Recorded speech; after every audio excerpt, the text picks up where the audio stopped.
lot of soul. This is Bass Talk Live. Your host, Mark Jeffries and Matt Pangrack. BTL is brought to you by Lowrance, Lose, Strike King Lures, Bass Cat Boats, Ducket Fishing, Spro, AFCO, Big Bite Baits, Sunline, and TH Marine. BTL coming at you. Good Thursday, everybody. Welcome once again to BTL Bass Talk Live, where we're going to talk bass fishing and anything else that we want to talk about. Matthew, how you doing?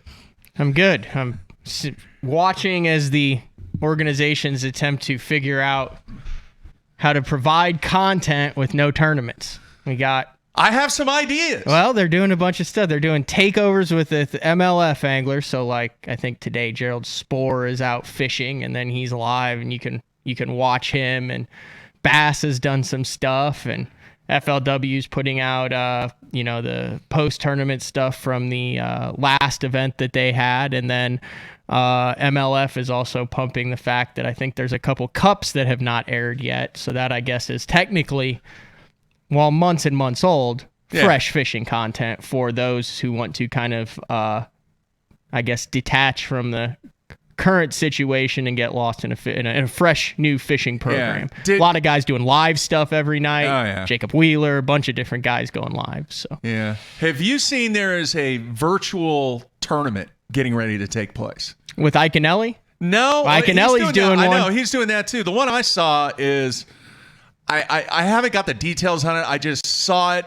on it was like a Facebook like ad. That dovetail fishing or one, or there's a couple different fishing games that just came out. No. This is, you go out, you fish by yourself. That's been going on before. It's like basically a paper tournament or something, and you pay money to compete against people from all over the country. Yeah, I've done that. Have you seen what it's either Tulsa or Oklahoma City soccer team is doing? No. They're competing against other soccer clubs live on their websites via like FIFA 2020, the video game. So you have the players who actually play that are playing the video game against another team's player who they're actually supposed to be playing, and then they play the video game against each other. They had like thousands of people watch this thing. Oh, the gamers are probably loving this. Yeah. What is it? Esports, iSports, whatever. That's I said it. I mean, I don't know if it really affects them as much. I mean, there's a couple people it does it, a couple things it does affect. The gamers, and then Izzy, who's been on lockdown since she came into the studio about 8 years ago. Yeah. So great show today, folks. A lot of people very interested in this show. We're going to have Kevin VanDam on here in about 10, 15 minutes. And should be a good show, man. I know he's still staying very busy. He did a Facebook Live thing the other night that was cool. And Matthew, that kind of seems to be the norm, as you mentioned early in the show. That is how these guys are going to have to get content out there, be creative. I think it's vital the engagement takes place with the fans. And, man, it's kind of a challenge. I actually kind of did a little homework, and I talked to a BPT angler who's not. I called him and I said, unless I'm grossly overestimating, I said, you're not making six figures just through sponsorship. And he's like, that's correct. And I said, that number is very small. I said, but you're not making zero. He said, that's correct.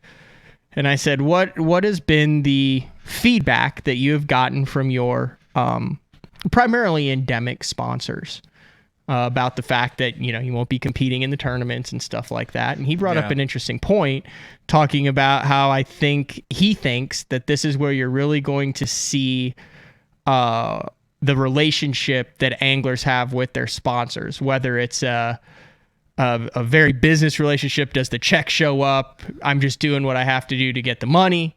Or a kind of family, we're in this together, the mutual beneficial relationships with the sponsors. And he was talking about how he was very happy that through the contact that he had with his sponsors, they said, man, we're in this thing together.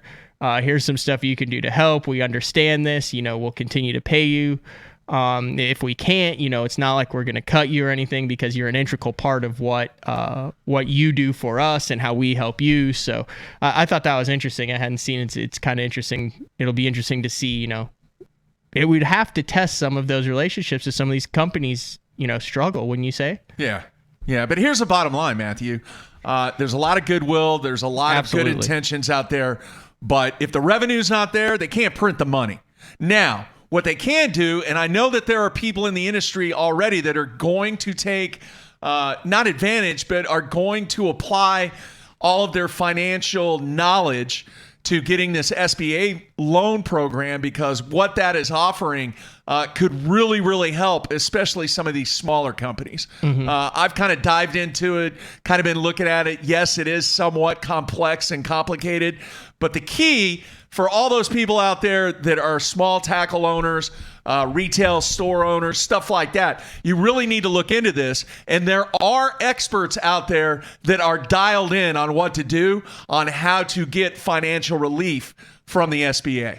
Bankers are really, really doing everything they can to educate themselves to where, from a revenue standpoint, this could really help out the small business person, especially the ones involved in the fishing industry. So please, please, please, that's like my PSA of the day, is that if you're a small business owner, please take a look at doing everything you can to try and take advantage of what the SBA programs are making available to where it's almost like a grant. It's almost like free money. So please, please do that, and let's continue to try and do everything we can to make this thing better. Now, you're still teaching virtually, is that correct? Yeah, it starts Monday. So what does that involve? Well, I got all my lesson plans. I only have 3 assignments left in my finance class. I had 1 assignment left in my economics class, because the access to the technology is the biggest challenge right now. Your students. For the students. I work in a very diversified school district, of which I have very wealthy people, but I also have people that barely get by. From a parent standpoint. You got people without computers in the home, and everywhere, everyone has their own iPad. So I tried to make it as simple as possible. I tried to get it to where hopefully the students will get some knowledge, some experience out of the assignments that I put together.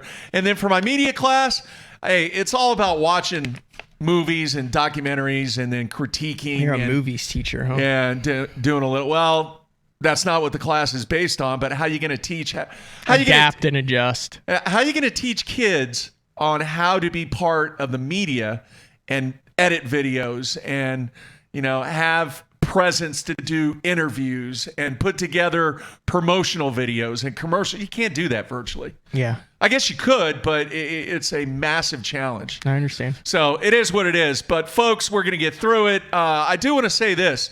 I have mentioned one name, Matthew, quite a few times on this show lately, Mr. Scott Strong. Yeah. He's an avid fan, and I greatly appreciate the comment that he threw out there yesterday.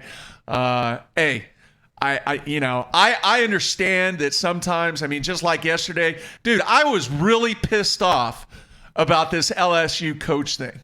I am still just rabidly upset about this documentary and not Coach O, the basketball coach. The basketball coach. Yeah, you're still on this. Oh, dude, You're still on this. I was dialing sports talk radio as I was working yesterday. I heard that. I feel like you have some angst or maybe anxiety, and you're channeling it towards this inanimate documentary that you actually have no part of, that's where your aggression is going towards, and your kind of angst through these times. It's toward the fact that the dude, and we're not going to get into this. Thank goodness we're not. I just want to say as this. You get into it. It is the fact that this guy is being paid millions and millions of dollars and flat out lied to everybody, and it's on the freaking wiretap.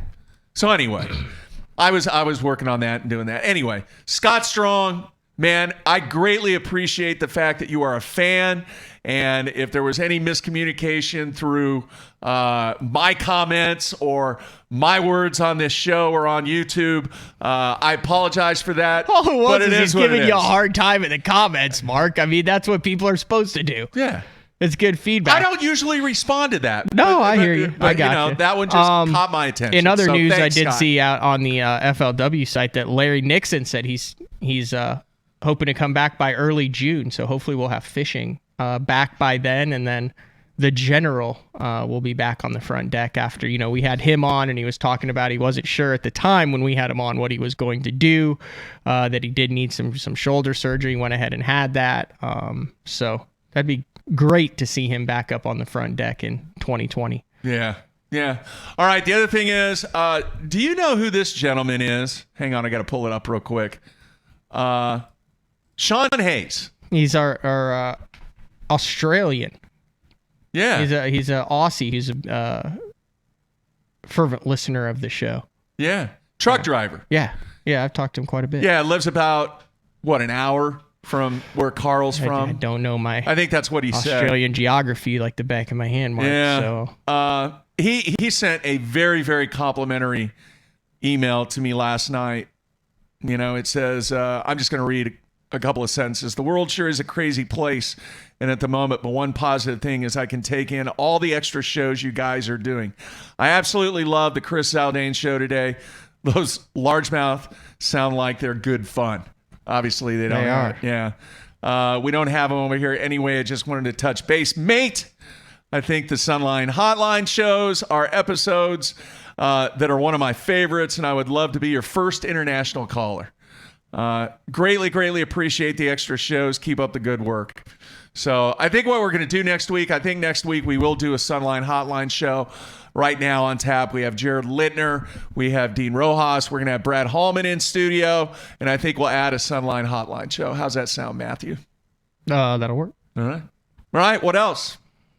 Nothing. I mean, getting excited for this KVD interview. Why is that? Well, I mean, we'll talk about it afterwards. What do you mean? We'll talk about it after. But it's interesting. I'm really interested in hearing his take on the uptick in social media. I mean, it's not just a post of how I did. I mean, you're talking about some superstars of the sport who, for the past 2 decades, have done what they've needed to do, have been very out there in the public, but have not taken advantage of some of the other channels that you're seeing some of the younger superstars do from the time they come in, the Brandon Poliniks, the Jacob Wheelers. And now, in 2020, you're seeing these guys who, let's admit, most of them are 45 to 50 years old now. Yeah. Getting into this game. Yeah. Is Rick Clunn into it yet? Yes, Rick Clunn is on Instagram now. He's Really? posting regularly. Nice. Guess what he just posted? What? Crappie fishing. Oh, geez, man. It is that time. It is that time. You going? It's awful windy the remainder of the week. I got some stuff to take care of. So. All right, everybody, stay tuned. Coming back with KVD here on a Thursday. Be right back.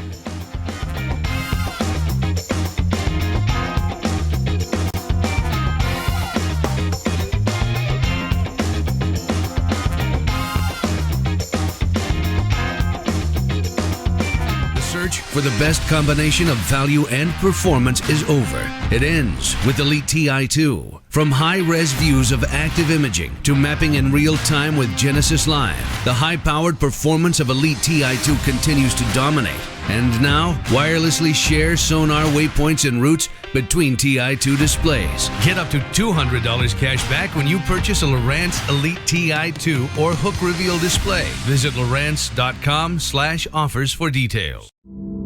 Yeah, you care about gear ratios, inches per turn, and ball bearings, but most importantly, you want reliability and dependability in the equipment you use. Luz doesn't cut corners when it comes to the gear they build. The new Speed Spool LFS is the best $99 reel in the market.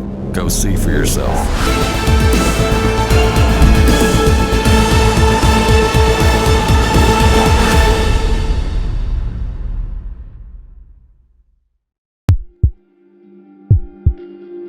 We've paired one of the most iconic hulls in the history of bass boats with a proven lineup of trusted accessories. We're bringing you best-in-class value and performance, leaving others in your wake.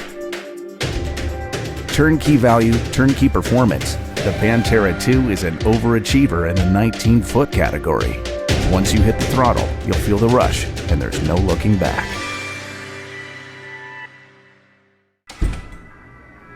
Kevin, what are you doing here? Oh, I'm just filling in for Billy. I need 660 shad crankbaits in the Series 5 model. We're out. You're not out. You got all kinds of them right there. We're out. Kevin, I need 6.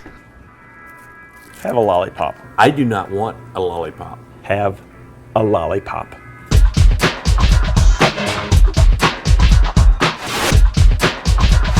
Do you have it the sexy shad color?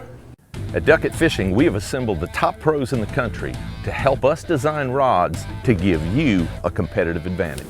Castability, strength, durability, action, sensitivity, weight and balance, and consistency. Combine that with the best warranty in the industry, and you have rods that are pro-driven. Duckett Fishing, pro-driven. I want to share to you a new product we got coming out from Sunline. This is the FC leader size spools that we have now. We've gotten a lot of requests for this. A lot of you guys use fluorocarbon for leaders only, myself included. And one of the problems you have is when you have a 200-yard spool, that might last you 2, 3, 4 years. You might even lose it before you even get done with the spool. So we've gone to a little smaller spool. These are 50-yard spool sizes. You know, that way you're not holding your line on forever. You can keep your line fresh, use it when you can, stores real easily in the boat. We got all of our popular line sizes that you're used to with our Sniper from 5 to 14 pound. If you guys are looking for a line that you're only tying for a leader, go check out Sunline FC Leader 100% fluorocarbon and give it a try. Blue Water by TH Marine, offering LED lighting solutions for your boat, trailer, truck, ATV, and so much more. Engineered and built to be rugged with waterproof and submersible options. Designed for easy installation, Blue Water is available in a variety of colors and styles. All backed by a limited lifetime warranty. Blue Water by TH Marine.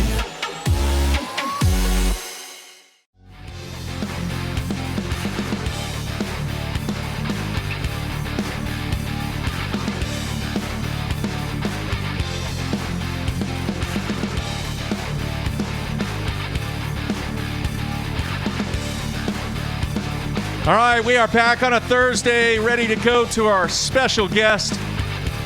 And, man, a lot of people are interested in that virtual stuff. They really are. Competing virtually.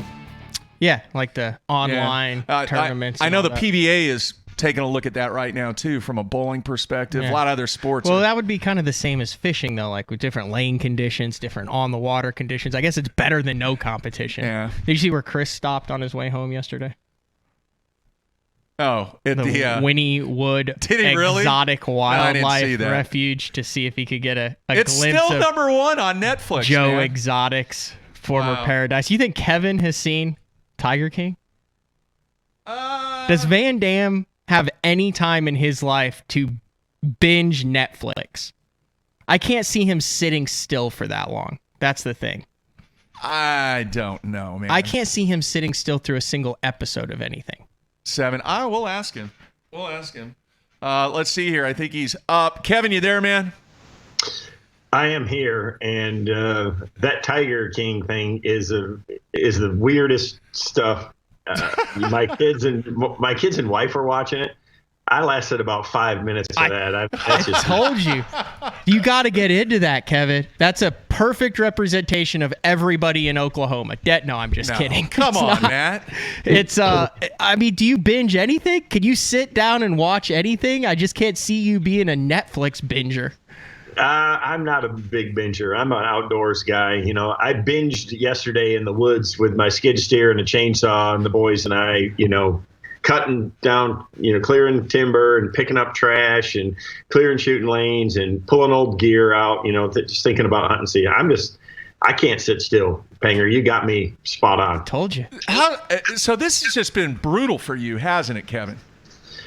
It's been the silver lining in it for sure is the time with family for sure. I think a lot of people are spending a lot of time together. They're eating dinner together. When I grew up, we ate dinner as a family every single day, and nobody does that anymore. So I'm hoping, in the end of this, if there is, a positive that comes out of it, is if people understand how important that time with family is, and just how awesome it is just to be able to kind of connect and actually have a conversation, not be on your phone or social media or texting or things like that, where you actually talk and communicate and interact with each other. So that part's been really good. Has this been the longest time that you've been at home?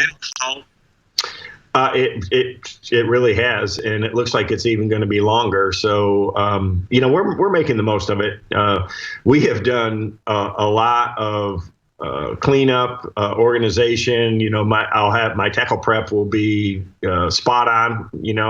And we're fishing. The boys and I fished 3 times last week. We got so many lakes here close, and it's different because we're still pretty cold. I mean, the boys and I fished the other day, and the water temp was 39 degrees at the lake we went to. And, wow. The fish are still in their winter patterns. And some of the shallower lakes, it's in the mid 40s, but it's supposed to be in the, sunshine and 60 degrees today and tomorrow. That'll be a big deal. April is one of the best fishing months there is nationally. I'm sure it's crazy down in Oklahoma and Texas, down in that region.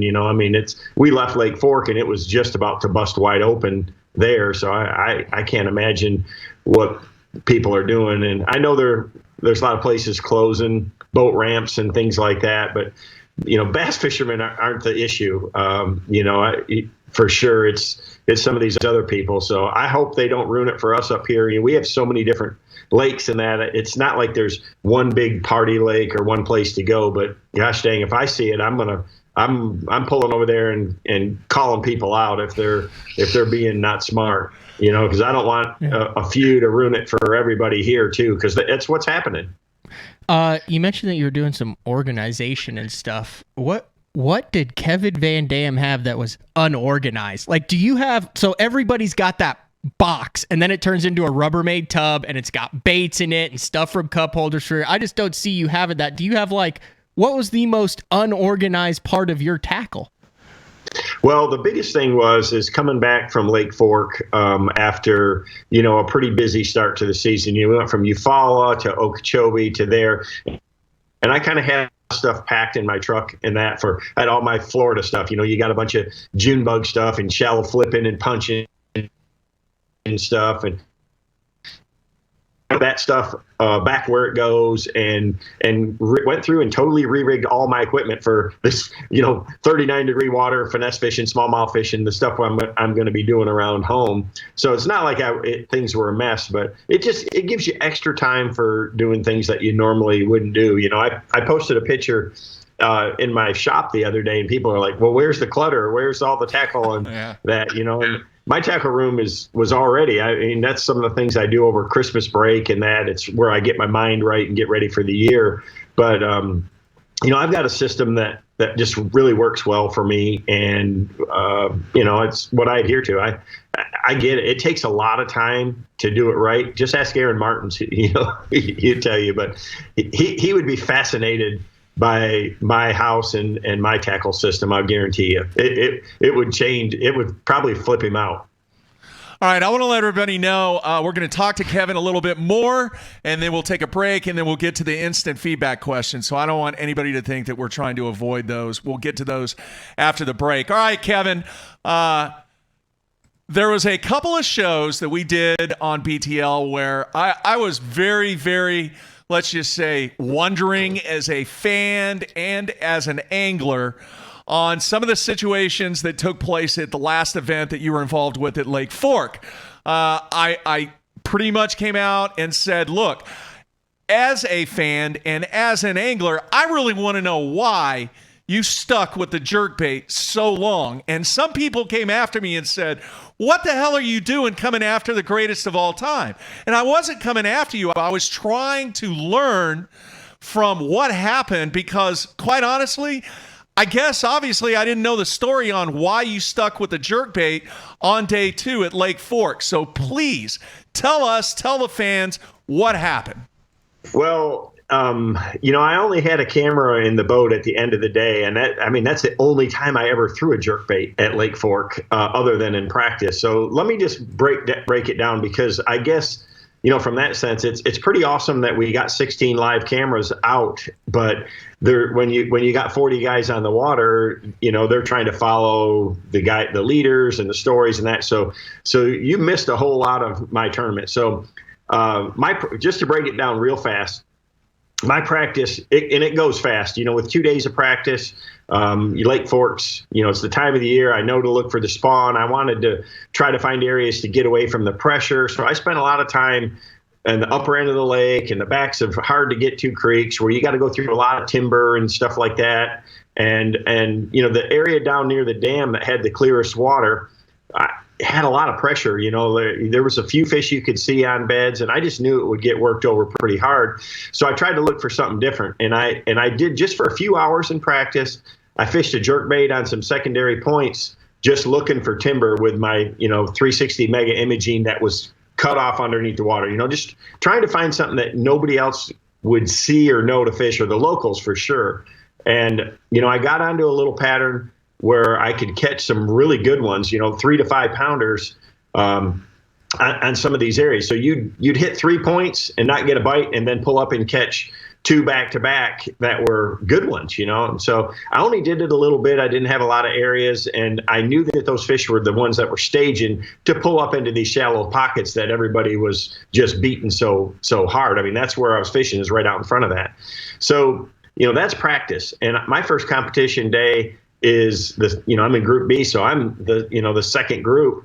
So my first day, went pretty good. And the fact that I started in a really bad area, I had an area way up this creek that you had to really work to get into.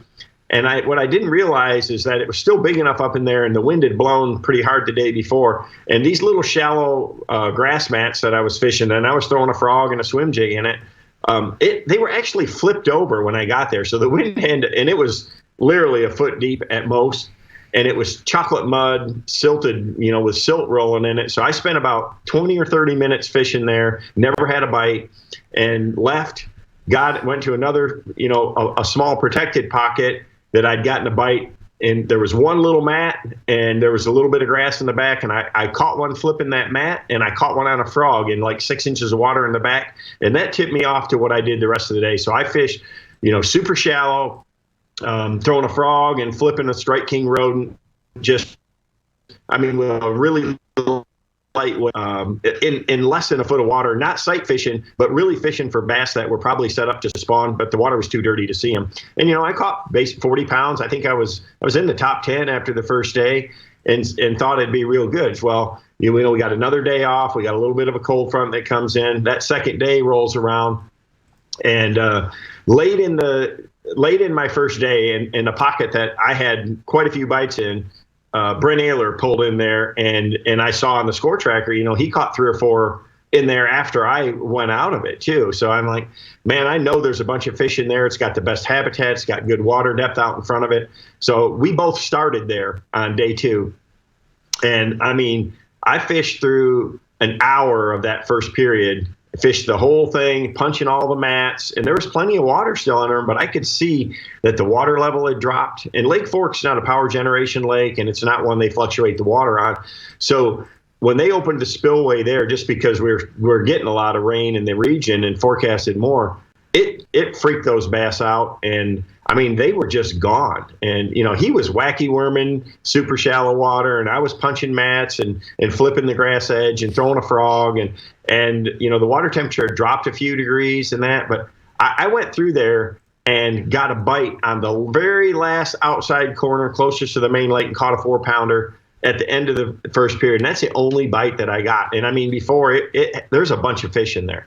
So that kind of bothered me. So I said, I'm going to go and fish more of that. So I started fishing some of these little secondary pockets, flipping, and I was getting a bite every now and then, but they were all like 115, 114, 112, males that wouldn't score.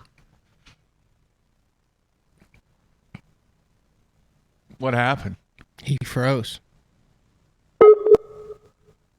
just out of note, you know what happened? What's that? The wife and kids are downstairs, and they logged onto their Netflix account to watch the Tiger King, and it took the bandwidth out from the tackle room for Kevin. The problem with Kevin is he's still going right now, and he's just about to the point where he's going to pull the jerkbait out and has no idea.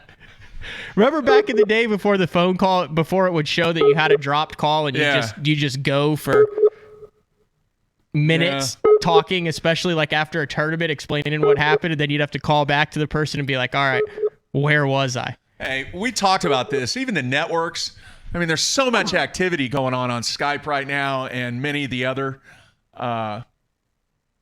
video providers that, you know, we're making the best of it that we can, folks. Let me try it again. You have no idea how much of a bullet you dodged with that question. What do you mean? Do we got Kevin back now? No. So I took it upon myself, because I'm still catching heat for the Christie stuff. Yeah. So I took it upon myself to call the man, the myth, the legend, Kevin. I called him. Did you really? I called Kevin yesterday, and I left him a message. Yeah. I said, hey, Kevin, I said, know you're going to be on BTL tomorrow. Want to run an idea by you. Give me a call back. No call back. Oh. So I feel I did dodge a bullet. I feel like you told Kevin, because I was going to have him walk out of the room when you ask him the jerkbait question. Yeah. Call you a know-it-all media guy. Just walk out, just leave you hanging for 30 seconds. Yeah. But I couldn't get through you have to go through like 3 layers before you could actually get to Kevin. That's not true. That's not well, true. Maybe not you. No, for a guy like me, I do. No, all right, let's do this. Even if we have to, we'll get him on the phone. Let's take a break. Dodge and the then bullet. What we'll do is we'll try to get him back. Oh, well, no. Here he is right here. Let's see. Hopefully he's back. Let's see. All right, you back, man? Yeah. So where did I lose you at there? You had just finished the first period. You had one bite. It was on the outside edge, and you were just about to make, as Jeffrey's called, the biggest mistake by pulling out the jerkbait. I did not say that. Jeez, I did not say that. You had just got done with the first period, then, and that's where you were. You missed a good. Jeffries has been on your case about this, Kevin. I have not. So who is Mark Jeffries to tell me how to find bass or how to catch bass? That's not what I did. That is not what I did, Kevin. Get your butt out there, put up your money, and put your money where your mouth is. See how it is. Yeah, live in the real world. I know, but that's not what I did. But this is really, really good stuff. So again, it's really the end of the first period. I caught a good one on the outside corner of one pocket, and I went to hit some smaller short pockets in the area, and I started getting bit, but they were all non-scoreable. Like I catch a 115, you catch a 112, a 114. It's like they got to be males, and the water's too dirty to see. So I knew that a lot of these fish had to be pulling out. But at fork, you only need a few bites to do well, especially where I was sitting. I had 40 pounds the first day, so I kept going with it. I ran to some other areas, and it's like I got in a bad rotation. Right? I'd fight my way and idle back into a creek, and there'd be 4 locals in the pocket you want to go in. And like, gosh dang. And when it's not that they're catching them, but it's that they're spooking them. The fish don't tolerate pressure there. I mean, it's just March is not a fun place to be at Lake Fork. It's a lot better a little later on when the fish are more scattered. Obviously everybody knew that the ones that were up were in these protected little back corner pockets and things like that. But with that water drop, it changed their mood. They were, pretty negative. And as you watching the live stream, you could see the guys having success were the guys that were targeting sight fish when you had to make, fish for them for 10 minutes to get them to bite. When you're just blind fishing down the bank, you're not catching many on the first pitch, So all this time, and this is going, my pattern's going away, and I'm not getting any fish. I'm thinking about this jerkbait pattern that I'd found in practice, which was really like 5 days earlier, at this point. So I knew those fish were liable to move and that, but I said, I got to go. I would kill myself if I didn't go at least give it a run. So really with an hour and a half to go in the last period, I pulled the plug on my shallow pattern up the river and ran down to the lower end of the lake where the water was a little bit clear and started running that. And that's when they put a camera in my boat, because I was getting close to the cut line. And I mean, I caught 8 non-scorables and never weighed a keeper on a jerkbait. In practice, I never caught one. I think the littlest fish I caught on a jerkbait might have been a 2.5 pounder. Wow. So how do you catch 8 non-scorables and not get a fish that, is 2 pounds or bigger at Lake Fork? So it's just you can chalk it up to whatever, bad luck or, Mark Jeffries knowing more than me or whatever.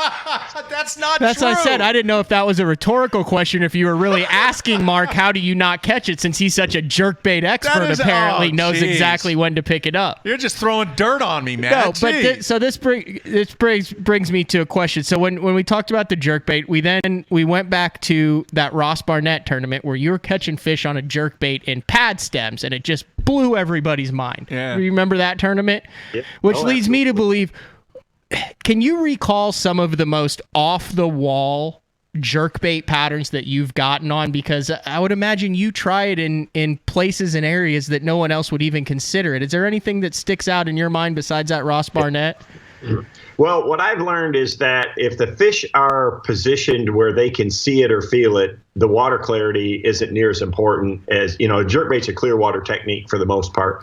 But if they're positioned where they can, you can get it close to them, they're not going to pass it up. I mean, that presentation is something that the erraticness of the bait, their instincts just force them to bite it. So I went around in Louisiana at Caddo Lake, throwing a jerkbait in dirty water there around some little ditch mouths and things like that. And it was a tough bite. And I mean, I blew that round away and nobody was thinking about that because the water, same thing. It was clear. You couldn't see 6 inches and, but no one right where the fish were positioned made it real easy. And you could throw a crankbait in there, and I got a few bites on a square bill, but there's nothing like a jerkbait to make fish react. And the same thing, like you say, the most crazy deal ever was Ross Barnett, where I'm jerking lily pads, the edges of lily pads, but the fish weren't related to the bottom. They were focused on shad, and they were in those ditches. So it was one of those things that, again, I caught plenty of them on a thunder cricket too in that tournament, but the jerkbait would always just, you could throw a thunder cricket, get a bite or two. You throw a jerkbait in there and catch 5 or 6. I mean, they just can't pass it up. So, jerkbaits in general, I know the sales trends at Bass Pro have, and I think I'm a big part of it because people have watched me do that. Ross Barnett, and they watch the Major League Fishing episodes where I've just caught them so good on it before in crazy places that people throw it a lot more than just a springtime cold water pre-spawn deal, So, and the sales across really not just Strike Kings, but everybody, all manufacturers that make them have really, that category is a lot bigger than it was just a few years ago. It kind of leads me, obviously you are one of the guys that are a trendsetter. People buy stuff just because you throw it, but you fish some tournaments that have been filmed in the dark. We've seen the cameras in the boats where, in the past, you would always have 50, 60 boats following you and all this, and other guys would have 4 or 5 boats. Does it seem over the past maybe year and a half in some of these that you've actually been able to fish like one of the, for lack of a better term, normal guys and not have to deal with that added pressure of having all these boats following you all the time? And has that been nice to actually be able to move around and make those adjustments without having to take the gallery into consideration?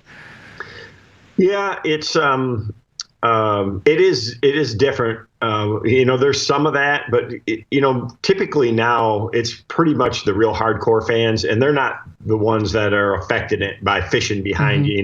When we used to go to Kentucky Lake in June, they're not out there to to watch and just look. They were out there to steal your spots, a lot of those guys. And when you pull up and catch 20 in a row, these guys just couldn't handle it, man. They had to go in there and throw when you got done, because they probably have never done that in the past. So yeah, in that sense, and a lot of it is the timing. When you go to Lake Fork and I caught 40 pounds the first day, but it's a grind. You just work hard and you get a bite here or there. It's not like you can pull up and just whack them like we've had some of these offshore tournaments and things like that. So yeah, that part is a little bit different, and it's just some of those key events like that where you have like Toledo Bend a few years ago. That was just nuts by the end, because nobody had ever fished a 10XD like that in those kind of places, and they just want to see where you're doing it at. It's and that's the mentality that you deal with, and that's the challenge. That's going to be a major challenge going forward into the future in our sport for sure. All right, let's do this. I have one more question, and then we'll take a break and come back with questions from the instant feedback. Kevin, during this time in conversations with Strike King, I'm just curious, has the conversations take place where this would be a good time to develop new products? Is that something that you're taking a look at with this time off? And what can you say about maybe some stuff that might be coming out? Well, yeah, it is. So the one thing, there's been a big transition with the sale of Strike King, and now with the partnership, so to speak, with the team at Lew's, and now they bought Southern Plastics as well. So we have our own plastics manufacturing facility. We've got more people on staff now. So Crispin Powley is. Basically he's the lead guy in new product development for lures, and him and I work and talk, and we're trying to fast track that development process a lot differently than we used to do at Strike King when Phil Marks and I were the only, the main two people doing it.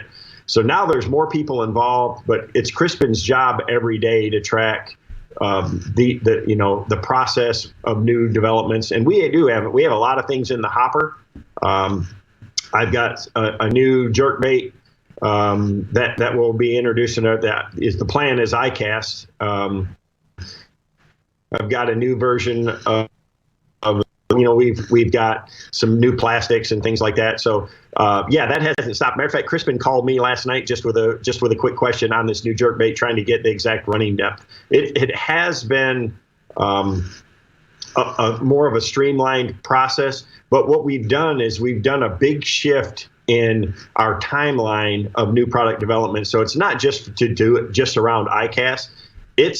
We're working on new things all the time, and then the release, just whatever makes sense. So if it's around a spring release or Christmas or Father's Day or whatever it is, it really isn't going to matter going more forward. But we definitely have a better focus on that. And it's something that we work at a lot. This is prime time when people are fishing. So with social media and all these YouTube videos and shows like yourself, and that, it's a great time to be able to release new stuff, as long as it's available for people to buy. Because when you talk about it, people want to buy it right then, and rightfully so.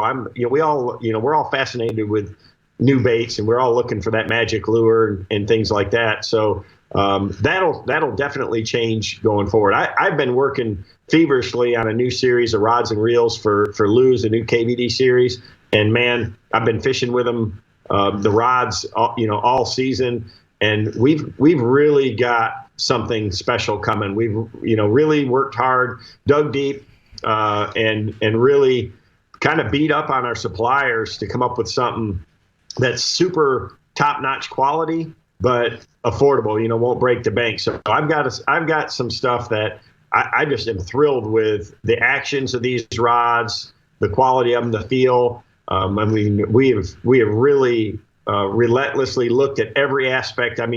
To a T of changing the handle length a half inch to get the best feel and balance and things like that. So we're on our fourth iteration. I've got a set of samples being shipped right now, and those, that is planned as a summer introduction. And I think when guys see these, and then see what the price tag is on them, they're going to be pretty blown away, because when you pick it up, if I didn't tell you what it was, you'd think it's going to be a lot more expensive than what it is. I know we got to take a break real quick, but I got to ask this question. I want you to be honest with me. Will you be honest? Have you ever designed a bait that just sucked? You thought you had it, and then the Strike Kid guys came back and they were like, Kevin, like, I know you think this is on. This is just bad, and you just have to scrap it? We've had several baits that we've tried to develop that never made it to market, but I've never put one to the market that's been junked. Are you questioning? No, him, I'm man? not saying, but I mean, there are stuff. It's not. Well, it seems you go into a Bass Pro or anything, everything's got his initials on it. It's like he just designs it, and now it's like the best fish catching bait out there. So my question was, has there ever been anything that didn't make it to the market where you were like, this is going to be awesome, and then when you actually got the prototypes, you were like, yeah, I was really wrong about that. Yeah, no, you're absolutely spot on. Actually, quite a few times, but I don't want to say exactly because it's a work in progress. I mean, I've got a few things that that Crispin and I have worked on that are really, really challenging, that push the envelope from an engineering standpoint that might not be possible. But, you know, it's like 2 years ago, I told Mark Gibson at Humminbird, I said, dude, you've got to make this 360 on the front just like Mega Imaging is in the back. And he said, it's not possible. We can't do it. You can't get that kind of clarity. We can't, you know, it's just, it won't work. Well, he's rethought it and did it. And they came out with this 360 Mega Imaging right now, dude. And it is crazy clear. I mean, it is arguably one of the best innovations I've ever seen in electronics, and people just can't appreciate it until you see it with your own eyes, just how clear it is and how much more that I'm seeing. I have a hard time running the trolling motor, not focusing straight down at it all the time, because you're just constantly seeing so much more detail than I've ever seen. And you know, I know people are talking about the you know, the Garmin guys are talking about their Panoptics and that, and obviously it's similar in certain ways, but this is, it never moves, it never changes. You know, it's not connected to your trolling motor. It's just a constant picture all the time. And I mean, I see stuff that you would have never known was there to throw at, and you know the exact distance and direction. You can see bait, you can see the fish, just, you know, it's things like that. So the stuff that I'm working on with Crispin, is technically right now or physically is impossible, but I've seen before that you can't, you know, and like I say, I don't want to give any, because I've got some great ideas that if we can, you know, produce some of these baits that'll do what I want them to do, it's going to change the world for that category. And but yeah, I mean, I've got a few prototypes of one in mind that they're just junk. I mean, it's just not even fun.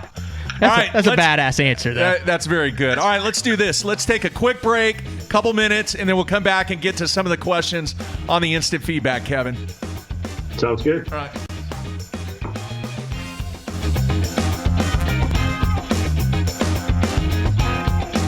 Let's face it, fishing electronics are no longer an afterthought. They've become a necessity. And at the Bass Tank, our experts match you with the right electronics, provide professional installation, and educate you to help maximize your catching results while providing support along the way. Because let's be honest, it's about catching, not just fishing. And when you're ready for better results, join the Bass Tank team. Visit us today on Facebook or go to thebasstank.com. Blue Water by TH Marine, offering LED lighting solutions for your boat, trailer, truck, ATV, and so much more. Engineered and built to be rugged with waterproof and submersible options. Designed for easy installation, Blue Water is available in a variety of colors and styles. All backed by a limited lifetime warranty. Blue Water by TH Marine.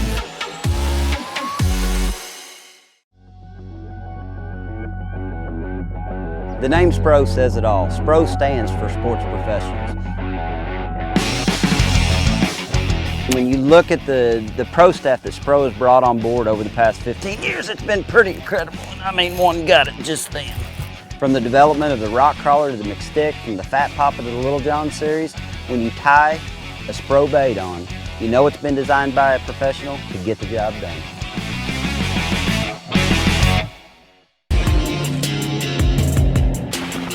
While I travel the country on the Bassmaster Elite Series, I simply can't let the weather be the reason I don't win $100,000. That's why I use AFCO clothing to keep me warm, dry, and protected from whatever Mother Nature wants to throw at me. My season depends on it. My career depends on it. AFCO, any fish, any water. All of us on the Pro Tournament Trail use Gamakatsu hooks. Why? Because they are absolutely the best. It's not about how many bites you get. It's how many you put in the boat. Gamakatsu makes hooks for every fishing style. We didn't come this far to lose fish. Did you? For more information, visit gamakatsu.com.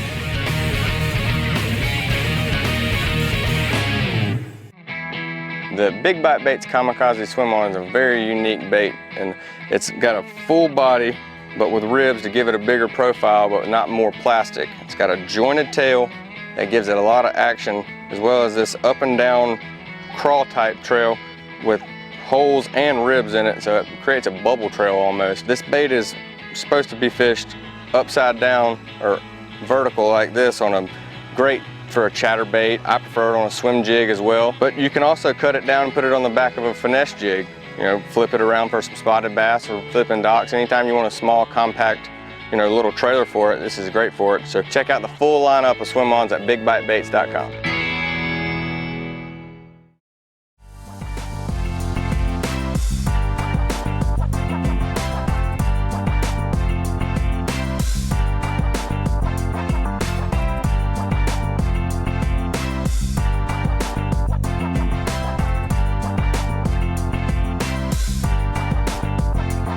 All right, we are back with our special guest, Mr. Kevin VanDam, and we're going to try to get to a number of these questions now, Kevin.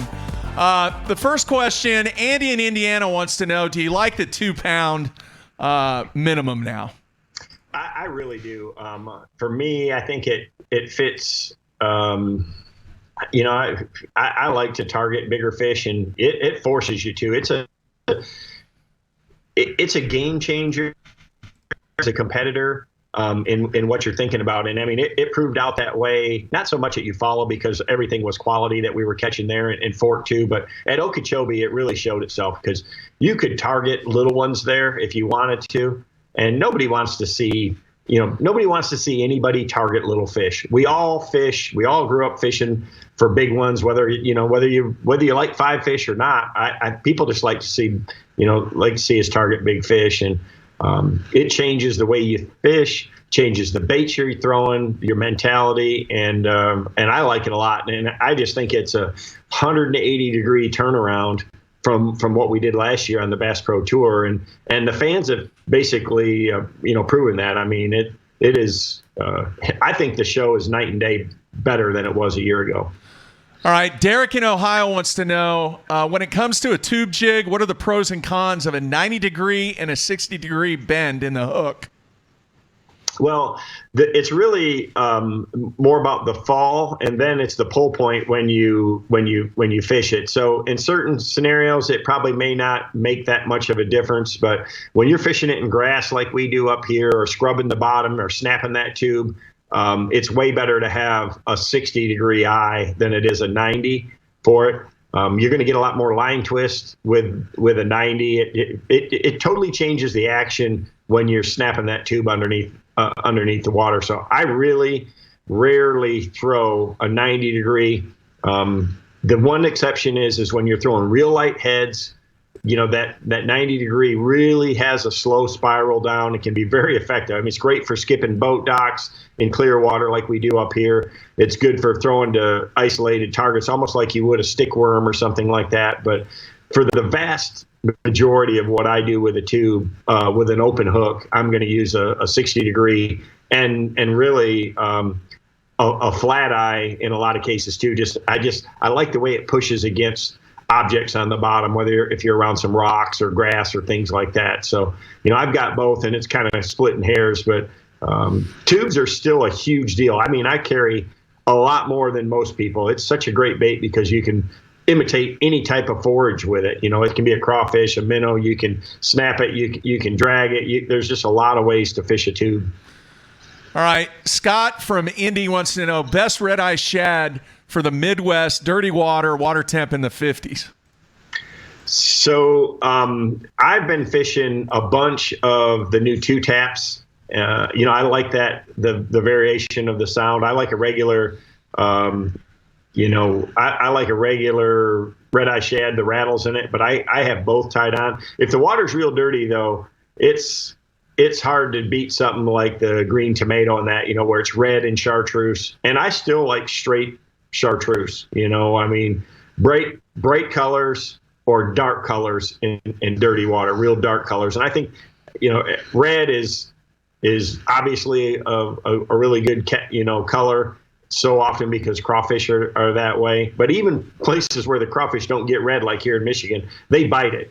And not just in dirty water. It's more the bait than it is the color. But I want the thing to be visible. So, bright, the bright fluorescence and black is another real good one. That dark brown crawdad is such a dark color. It works really good in dirty water as well.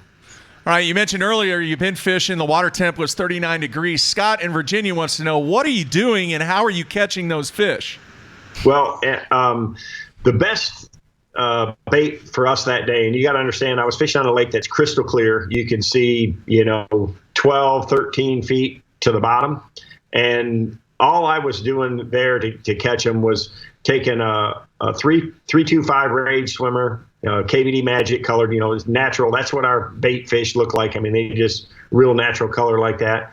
I had it on a 1/2 ounce head, and I was basically just cast it out, let it hit the bottom, 8-pound fluoro, and just kind of scrubbing it along the bottom, just slow swimming it, letting it hit the bottom every now and then. If you halfway through your retrieve, you stop and let it fall with tension on your line. And I was teaching my boys, how to do this. So it's not a normal, jig and retrieve. It's not a normal swim and retrieve, but you want to slow everything down when it's like that. So I let the bait, every time during the retrieve, you let it fall. You want to do it with tension on the line. It slows everything down.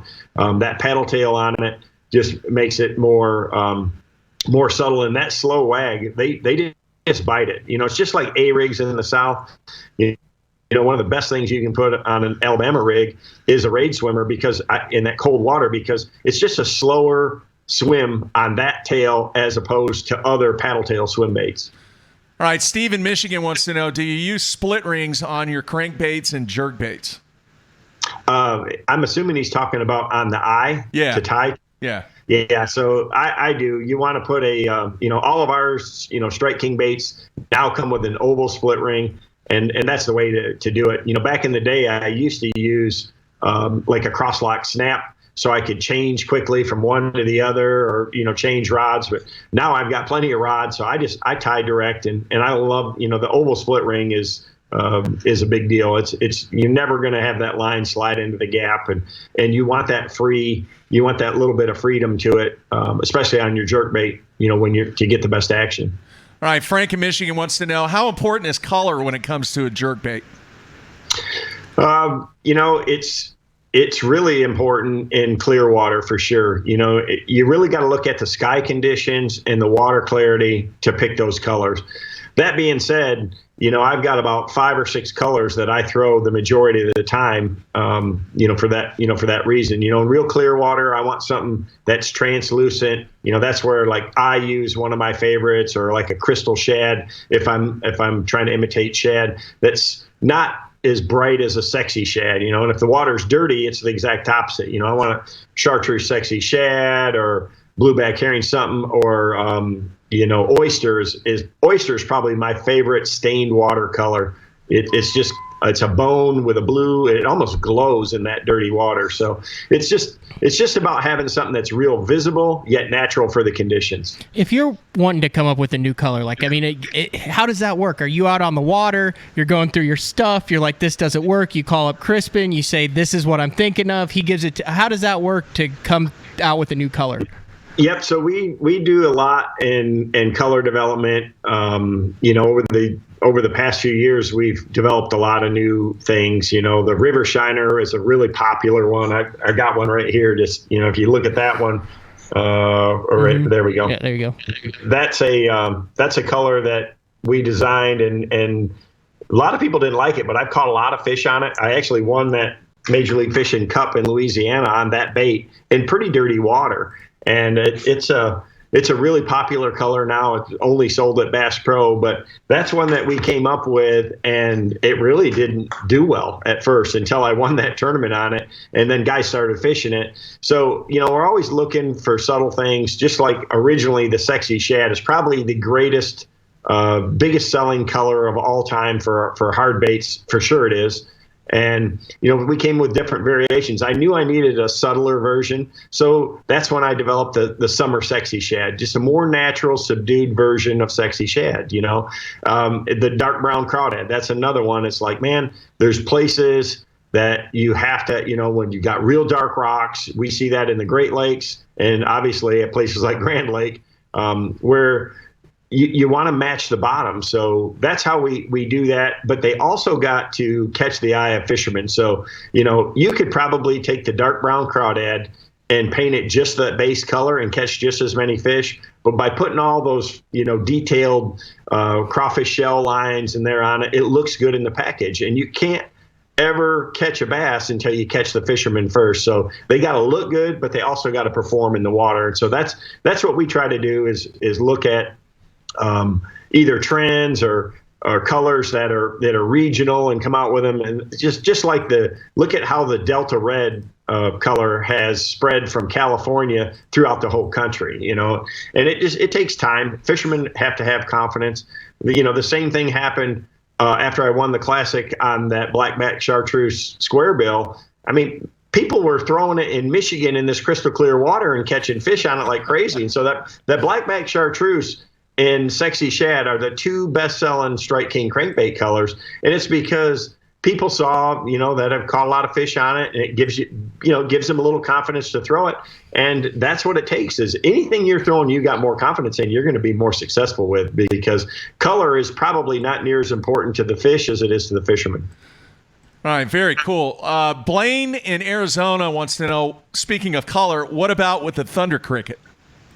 Yeah, so, I try to use a few basic colors in that. And, in dirty water, it's about the bright colors and dark colors like black and blue. But in clear water, man, it is critical. That's where the bluegills and the green pumpkins and using a trailer that kind of accents what you're doing really can make a difference. So, today, I think at 3 Eastern, I'm doing a takeover of Strike King's Instagram page, and I've actually got a Thunder Cricket out, and I'm going to talk about some of the differences in trailers and colors and things like that I'm doing. That's one of the things that I planned on showing during that today. So it's everybody has their own thing.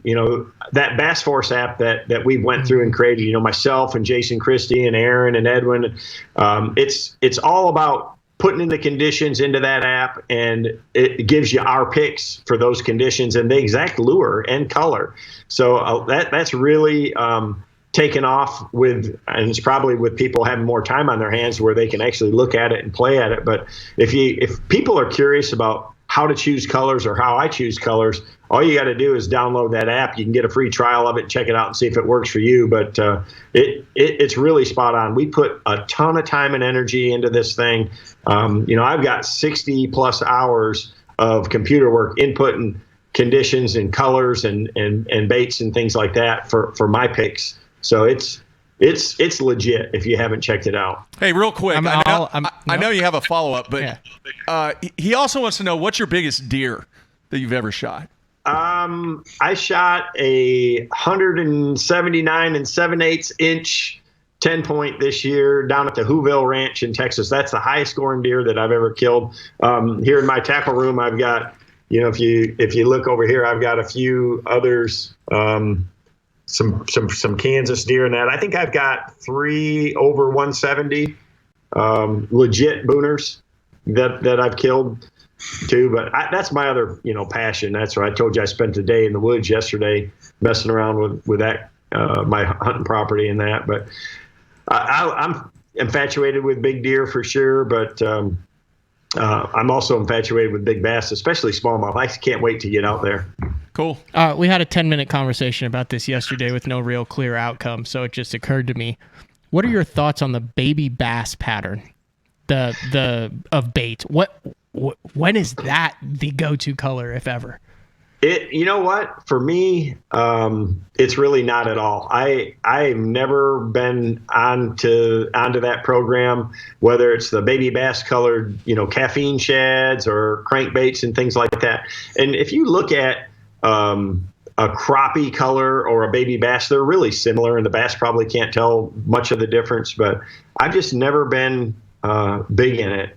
Back in the day, I caught a lot of bass on a baby bass colored popar, but it's probably more the white back and the green sides that was part of it than anything else. But yeah, I don't really have any baby bass colored baits in my tackle box.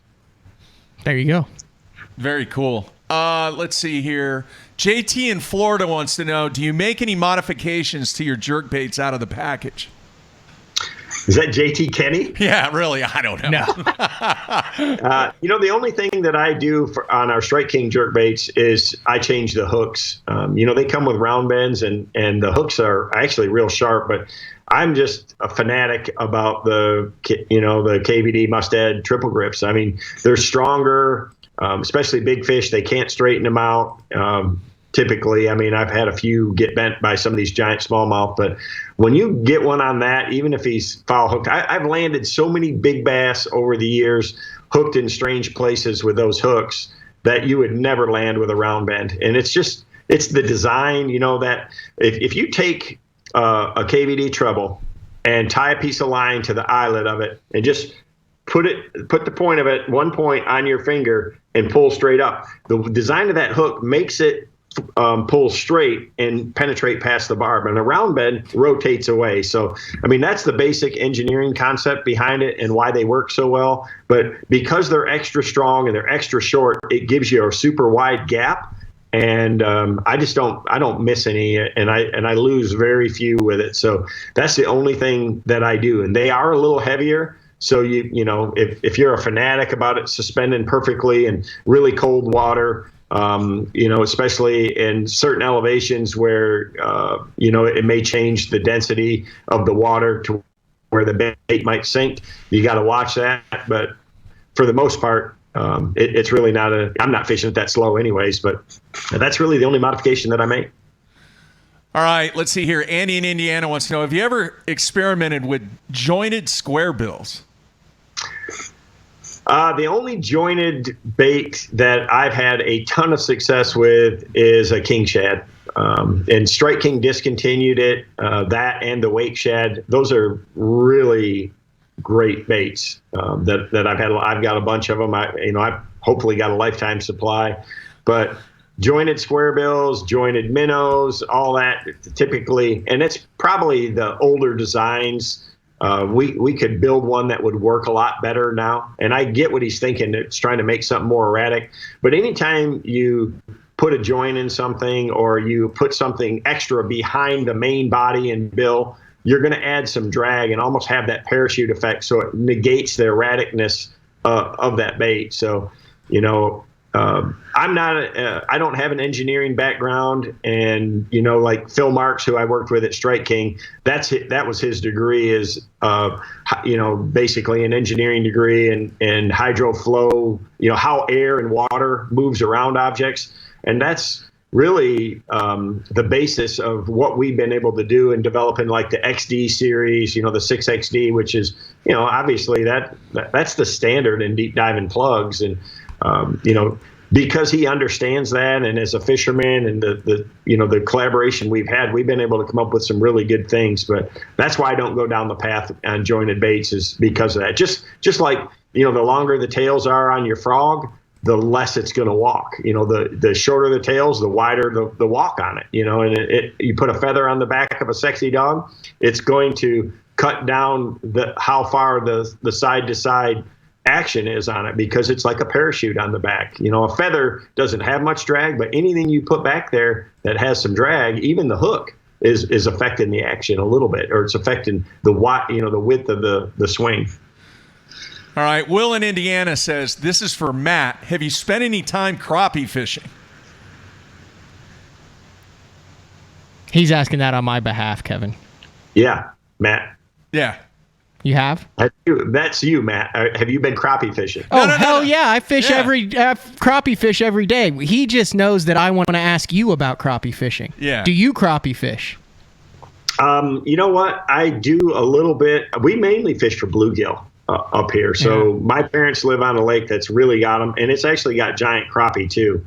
And I enjoy it. I think it's a great way to hone your line watching skills, because the way we do it is we fish with real small jigs, 4-pound fluorocarbon, and you got to count the jig down to a certain depth. And once you catch one, you got to count it down to that same depth every time. So you're a really good crappie fisherman is going to be a much better bass fisherman, because you're very aware of your bait, the depth. You got to watch the line, and a crappie bite is so slight by us that all you do is all of a sudden that bow in the line will change. And I like to fish on windy days for that reason. You just see that bow change a little bit, and to pull up and get them. So, Matt's probably a pretty dang good, swim bait fisherman because of that. Crappie fishing will sharpen you up. Who did we talk to that said, "Nah, you're just wasting your time crappie fishing. You ain't learning nothing about bass fishing"? And I was it Fritz? It wasn't Fritz? Was it Mark Davis? I don't remember. It was one of the two, and I was like, no, I beg to differ. Like, if I'm going to tell someone learn how to drop shot using their 2D sonar, I'm giving them an 1/8-ounce crappie jig and saying, here's waypoints to brush piles in 25 feet of water. And when you can go out in 10 miles an hour, stay on top of it, and catch crappie out of it, then a drop shot is basic. Then when you fish a drop shot, it's like when you run in wind sprints with the parachute on, and then you take the parachute off. You're like, this is way easier than the crappie jig. Yeah, so, basically, that vertical fishing with a crappie jig is, you can do the same thing with a drop shot or, a Nico or, Demiki rigging is the same thing. That Demiki rig is unbelievable. It's way more effective in cold water for me than a drop shot is.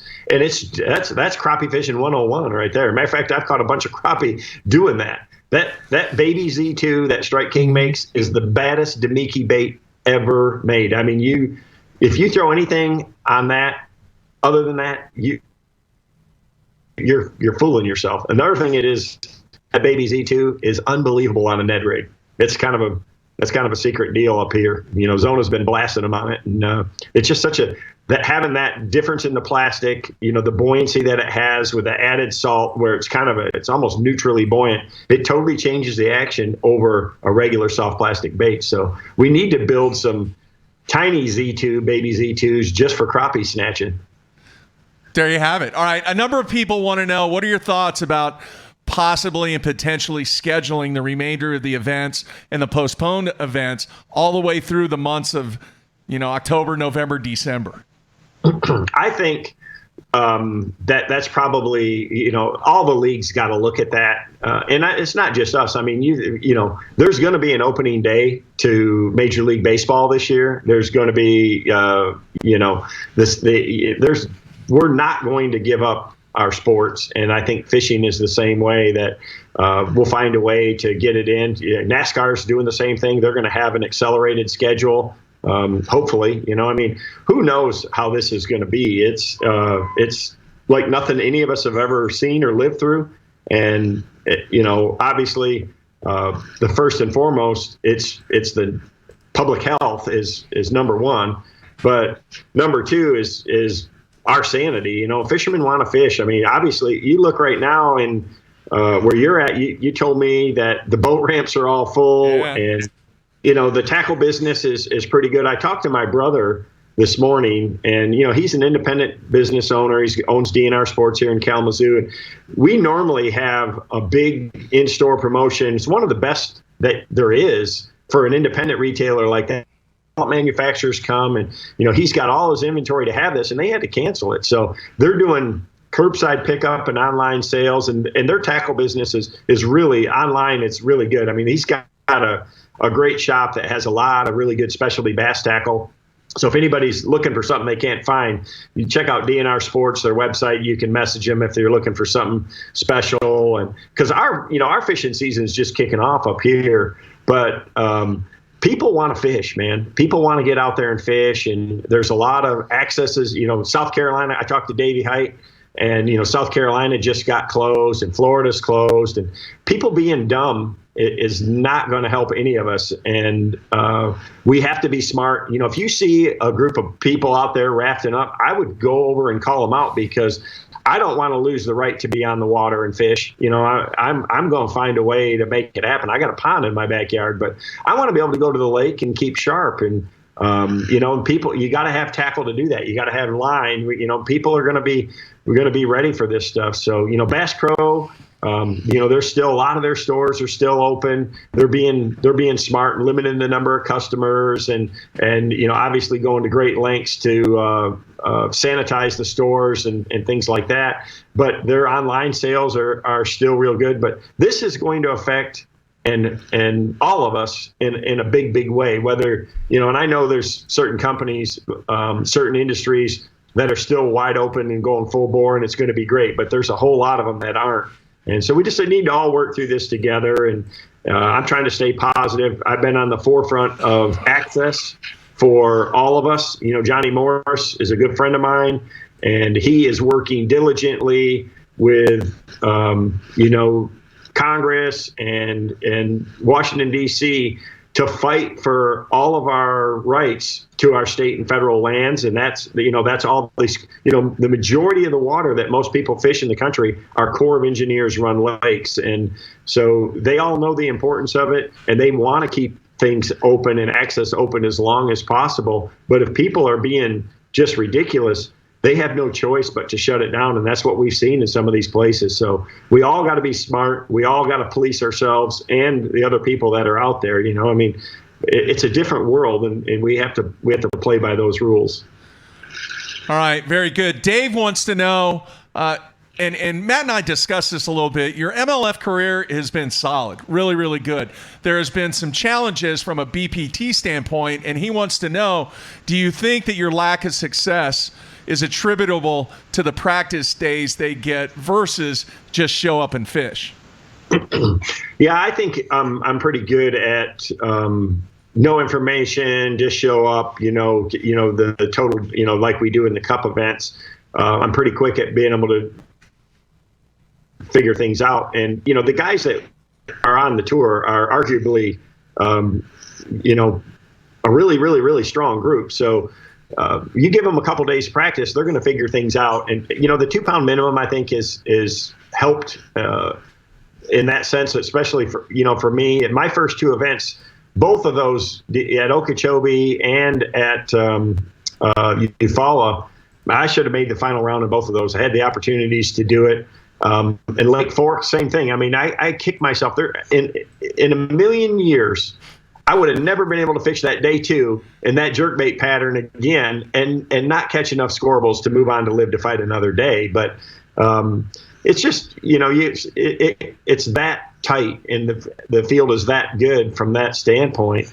So, but you have to adapt as a professional angler to whatever format or whatever league, and that's what I've done my whole career. Whether you're competing for Angler of the Year for points or pounds, or the member of the Elite 50s. I mean, you have to adapt to whatever format or style it is, whether it's an MLF Cup event with no information or a Bass Pro Tour event with 1 day of practice, 2 day of practice, 1 day of competition, 3 days of competition, 4, whatever it is. And over my career, I think I've done a really good job of that. But there's no doubt that I look back at some of these missed opportunities and just really, wish I had a second chance at it. But it's easy to say always after the fact. Yeah. All right. Our man from Canada, what did we say? Nanad? Apparently that's wrong. Yeah, apparently so. Nanad? Nanad? I don't know. Long time, I guess. We got to get his name How would right, you say that, Kevin? Nenad? Nenad? Yeah. Nanad. Nanad. Okay. Nanad. All right, we're going with that. What are your thoughts about scents on your crankbaits, jerkbaits, and soft plastics? So I worked real close with fish sticks to develop a scent that would actually work on hard baits, but I truly don't think that it's a big game changer. I'm pretty fanatic about doing it in real cold water when you're letting that bait pause a little longer.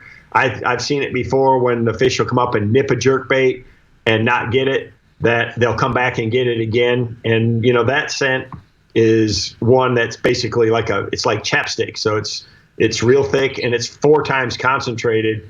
So it works really good on hard baits. But where I'm fanatic about scent is on baits, on slow moving baits, your plastics, your jigs and things like that. But it's never going to be a negative. There's never a time where scent would hurt you. Putting scent on a bait would hurt you for sure. I mean, you can't buy a soft plastic hardly anymore that isn't scented.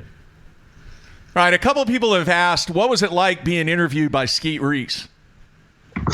Actually, it was pretty cool. I mean, Skeet and I go way back, and I think in the past there's a lot of these rivalries that were built up by the media or the television production crew that really weren't real. We've been friends for a long time. We have a pretty good understanding of each other, and I mean, he's a fierce competitor, and I know he probably is a little bit sour about some of those AOY, runs before, but it goes both ways. But no, I thought I enjoyed it, what we did, and I think what he's doing is it's pretty good. People want to know the other side of what professional athletes do. They want to get into their life. They want to see what Martin Truex Jr. does when he's not on the racetrack, or who, like Luke Bryan's a friend of mine, and that dude lives for the outdoors. He's one of the top selling country artists that there is. He's on American Idol. And I'll tell you a funny story. I fished with him on the way to Ufall. I went down there to break my boat in at his lake and do a little fishing. He loves to fish, and he told me the reason that he got into country music, all he wanted to do was be able to afford to have his own place to fish where he didn't have to go and ask permission. He grew up in the South in Georgia. And the other thing is he caught a bass. I tied him on a KVD squarebill in his lake, and he caught the first bass, and it had it swallowed down to his throat. And he asked me to take it off. He is allergic to bass. He touches one, he hives all up, and not to the point where it's going to, his throat's going to swell up and he's going to fall down and have to go to the hospital, but he's pretty allergic to them, and he knows that. So he has to take like an Allegra or, something like that before he goes fishing, yet he still goes all the time. He's allergic to them, and he still loves them so much that he can't stop fishing for them. So that's what people like to see in, interviews like that Skeet's doing, or that too. It's great to get fishing tips and things like that, but people want to, they want to know what it's like, in KVD's tackle room or garage, or what Zona and I do on the weekends or whatever like that too.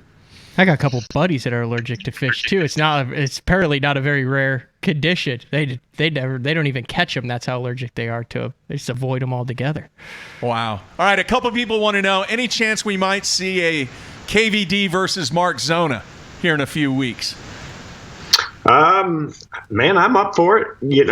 We obviously have a lot more time than we normally do. I think Zona should be on his way home today.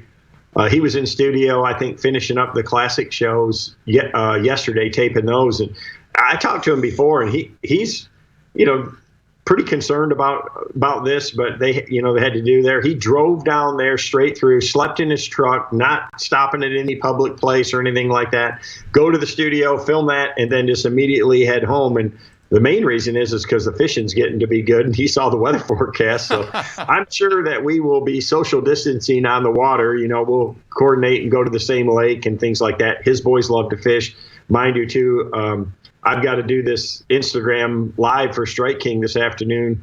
and I would be on the water this afternoon with the boys if I could. But technology wise, and to go through the questions and that, I got to have their help. They're getting pretty good at it. They might give you a run here for your money here in the future. My boys are they're getting to be a little more technical savvy, definitely more so than me. I'm no good at any of this stuff. My wife has to, just like setting up the Skype or whatever, Sherry she does all that. She doesn't like to be on camera, but she does all the behind the scenes work. And as a pro angler, these are really challenging times. If you follow social media, you'll see that a lot of guys they're getting out, they're trying to do things. We're all trying to be positive. We're trying to promote things for our sponsors because everybody's being hit by this. And the first budgets that go are marketing budgets when times get tough like this. We saw that in 2008. So I'm hoping that this coronavirus flattens out pretty quick and we can at least start to get back to, see the light at the end of the tunnel and be smart and get through this and get back to, our somewhat normal lives just for the economy of the country. You look at places like my brothers, or I know several people that own restaurants that are closed down. It's a dagger for an independent business person right now. And if this goes on for months and months, it's going to be really hard for a lot of people to recover from. Yeah. All right. A couple more questions and then we'll let you go, Kevin. Ryan wants to know WD-40 as scent, myth or magic? So where I live up here in Michigan, there is a lot of salt or freshwater captain salmon guides. That's what they do. They spray their spoons with WD-40, and the thought process behind it is the oil trail that it leaves. It's the oil because they're usually eating alewives, and they're kind of an oily bait fish that it attracts them to it. And it's hard to argue with what they're saying. They're the ones out in the water all the time, the same as I am, but I'm not spraying WD-40 on anything that I'm bass fishing with for sure. And, they're trolling at speeds of, 2.5 to, 3-4 mile an hour. So it's not like the fish get a bunch of time to swim up behind it and smell it. But I'm not going to argue. I'm not going to tell them no, but I think real scent would be a lot better. All right, there you have it. All right, man, we're going to wrap things up here. Matt, I want to say something real quick. I've spent a little bit of time with Kevin on the water, off the water, but there's one thing that I'll always remember.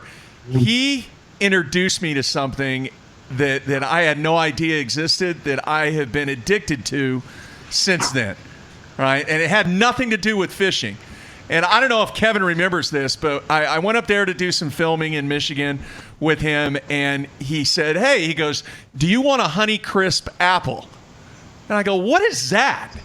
I said, what's so good? He goes, dude, these are the best apples in the world. I had no idea what a Honeycrisp apple was until he gave me one. And those are like the only apples that I buy anymore, Kevin, thanks to you. Yeah, well, that's the Honeycrisp apple is like the sexy shad of apples. It's something you gotta have.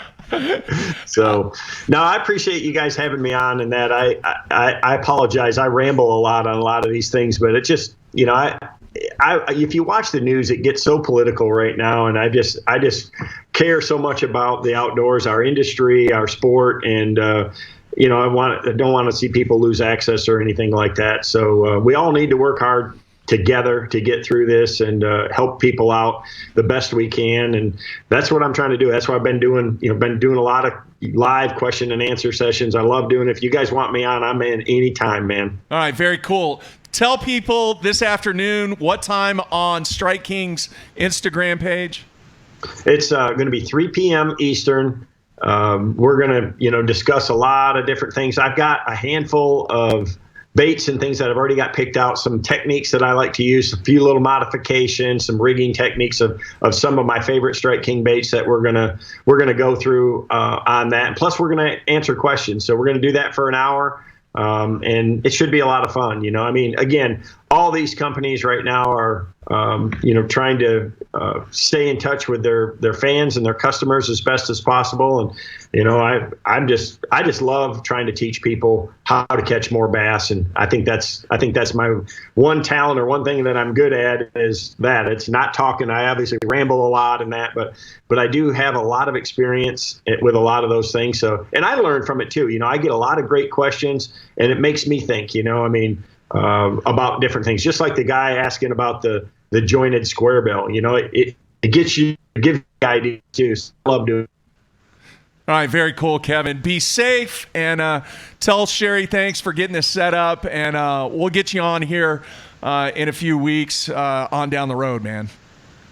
Hopefully we're back to fishing sooner than we realize. Yeah. All right, man. Take care. Have a good one, guys. All right, see you. There you have it, Kevin VanDam. Great stuff, and I think if you check out that deal, 3 o'clock Eastern. Yep. Yeah. All right. I got my answer. I think everybody got their answer. Makes sense. Yeah. He had a reason behind it. Yeah. It's good stuff. All right, tomorrow, the G-Man, Gerald Swindle, live via Skype. And you're right, dude. As you mentioned at the beginning of the show, a lot of people, a lot of anglers really doing everything they can to stay connected with the fans. Yeah, absolutely. And you can tell how much they care about the outdoors and being able to do that and keep people safe and stuff. I know Gerald has been doing a lot of humorous yet serious kind of updates from his home and what he's been up to and how he's been staying safe. So yeah. All right, we're going to keep bringing you as many shows as we can here on BTL through this process. And kind of excited next week. We will do a Sunline Hotline show. Love hearing from the fans, Matt. Good deal. All right, that's going to wrap things up. I want to thank Kevin once again. Swindle tomorrow. Everybody out there, be safe. Make sure a couple of things.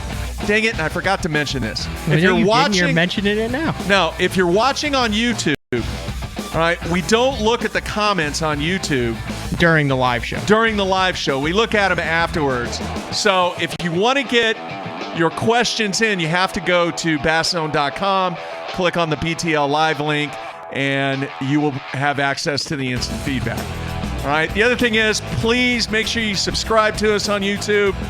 And as always, if you're listening to us on iTunes, please make sure that you rate us and give us a review. It helps us out, especially now, this time, with what we have going on. It helps us out tremendously. So everybody be safe. That's it. We're out of here.